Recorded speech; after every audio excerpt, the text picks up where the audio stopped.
With the Monster Hunter World open beta at a close, there is lots of new hunters asking lots of questions. Monster Hunter is pretty overwhelming at first. It's like going on a hike for the first time and trying to tackle an entire mountain. There is a lot to learn, and it can take some time to learn all you need to really know to understand what is so incredible about Monster Hunter. So let's start with a few commonly asked questions. Most of these are going to pertain to the open beta specifically, but can also be applied to any Monster Hunter game. So one of the main questions asked goes something like this. I hit the monster a bunch, and it ran away. And then I hit the monster more, and it ran away. And then I hit the monster more, and it finally died. Why did it take so long? Did I do something wrong, or am I just bad?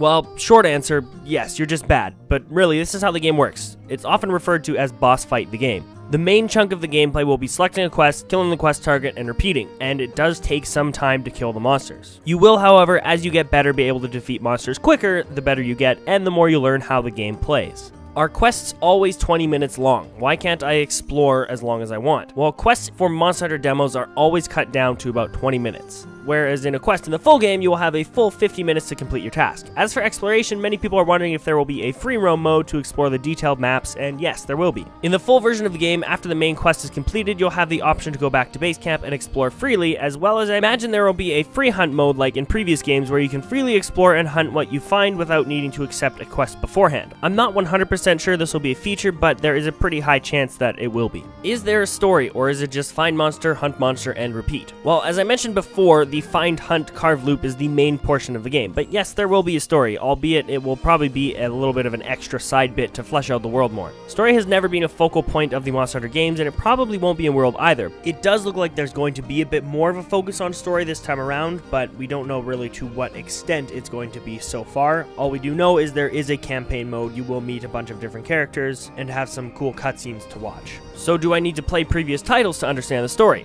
Absolutely not. Like I just mentioned, there's barely a story in each individual installment, and there's no overarching story you need to know when jumping into the world. It would help to pick up an older version of the game to learn how things work early if you're into that, but that's just optional. Monster Hunter World is a perfectly fine point to jump in with the series. Do I need to commit to one weapon? No, you're free to switch from weapon to weapon as much as you like. That being said, it's not a bad idea to find a weapon you enjoy and stick with it to get a handle on the game's many mechanics before branching out and trying different types of weapons. Also, you only have a basic version of each weapon at the start, so from there you'll need to gather supplies and craft better weapons. So it is sometimes easier to work on one weapon at a time as opposed to just juggling 3 different weapon upgrades. Will the full version of the game be as easy as the beta? Definitely not. Demo versions of Monster Hunter have always been on the easier side, even more so with World. This was probably just so they didn't scare off any newcomers. There were some side monsters to fight like Rathalos and Diablos that gave a better taste of the difficulty of Monster Hunter, so if you ended up fighting one of them, that will give you a pretty good idea of how hard Monster Hunter is. Not to mention, all of the equipment available in the beta was some decently powerful stuff, and you won't be starting with anything near that powerful at the beginning of the game. And the last question is, does the full version play the same as the beta?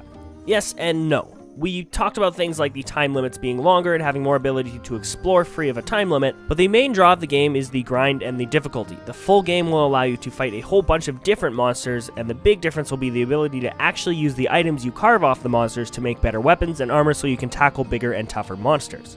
The progression in Monster Hunter is one of the most rewarding parts, and you didn't see any of that in the beta. So yes, you'll be picking quests and hunting down monsters, but no, you'll have so much more to do than just hunt and complete the quest. So hopefully that answers some of the major questions. If there's something I missed, let me know in the comments and maybe I can help you out. But anyways, let's move on to my personal tips for new hunters. I was once a beginner myself way back on the Wii with Monster Hunter Tri, and I'm so glad I stuck with it. And that's pretty much tip number 1. Be patient. Monster Hunter has a pretty large learning curve, and it might take some time to get used to things. Basically, the rest of these tips are to help you overcome the learning curve so you can better enjoy the Monster Hunter experience. Learn to dodge. Learning to dodge is the most important thing you could do. There is a lot of timing involved and it takes some practice, but you'll slowly learn the timing of each monster's attacks and when you can dodge out of specific attacks of your own. When you first encounter a new monster, take your time learning its attack patterns and behaviors. Most attacks have a tell that you can look for so you can dodge accordingly. And don't forget, you've got a whole 50 minutes to complete a quest. Take the first few minutes to watch, learn, and just poke away at the monster. And the more comfortable you become with its movements, the more you can get in and start doing more damage. Don't get greedy either. I have a really bad habit of trying to get extra attacks in, and more often than not, it gets me killed.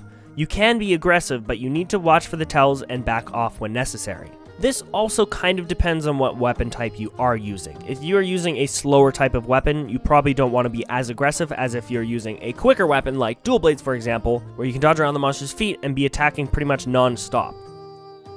Try every weapon and then pick one and stick with it, at least until you get the hang of things. I started off my Monster Hunter career with the Lance, and despite it being super cool, I just could not use it to its full potential, and I got stuck super early on one of the beginning quests. I gave up on the game for over a month until my friend convinced me to give it a go with another weapon. This time I tried Hammer and quickly started progressing through the game. And here I am 4 games later, addicted as ever. I highly recommend giving all the weapons a try and find out what suits you best. And if the main game has a training mode like the open beta did, it'll be super easy to give a weapon a try before bringing it out on a hunt. Play with a friend. Seriously, if you have a friend to play with, it makes things so much easier and so much more fun. I was lucky enough to have a buddy that knew the ins and outs when I started to guide me along and teach me everything I needed to know. If you don't have a buddy, use the internet. Websites like Kira Nico and the Monster Hunter Wiki should have most of, if not all of the answers you need. You can also probably find most of the answers with a quick search on the Monster Hunter subreddit. Bring extra supplies to craft more health potions. This might not be needed in Monster Hunter World since you have the ability to freely warp back to your base camp and get more supplies, but when I was starting out, and even to this day, I always bring extra supplies to make mega potions on the fly. Like I said, I get greedy and I take a lot of extra unnecessary hits, but having some extra potions can help immensely, especially if you're just starting out or trying to tackle a new monster. Alright, these last tips are mostly just so you don't piss anyone off playing online. Monster Hunter veterans are usually pretty helpful and tolerant to the newbies, but learning some etiquette beforehand can definitely help you out. Watch your spacing when playing online. Be careful not to fling your teammates around too much.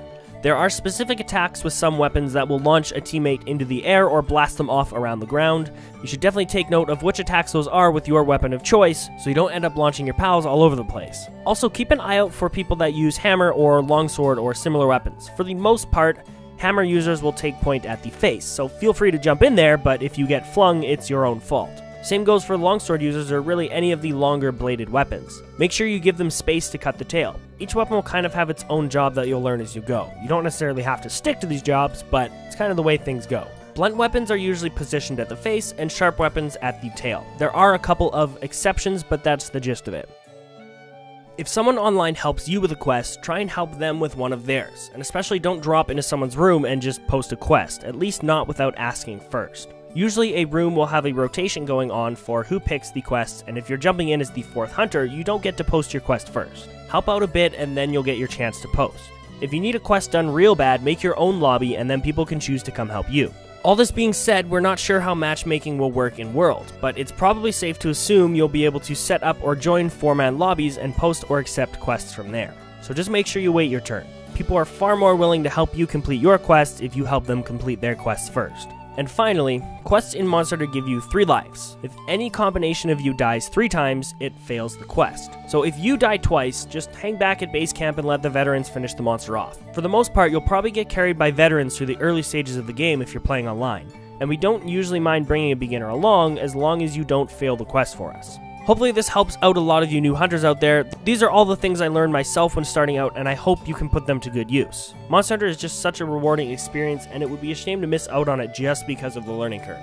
I almost did. So keep at it, let me know in the comments if you have any more questions, or if I missed anything that should have been on this list. Feel free to subscribe and check out some of my other videos if you like, and if you enjoyed this video, make sure you hit that like button. Anyways, thank you guys so much for watching, and happy hunting!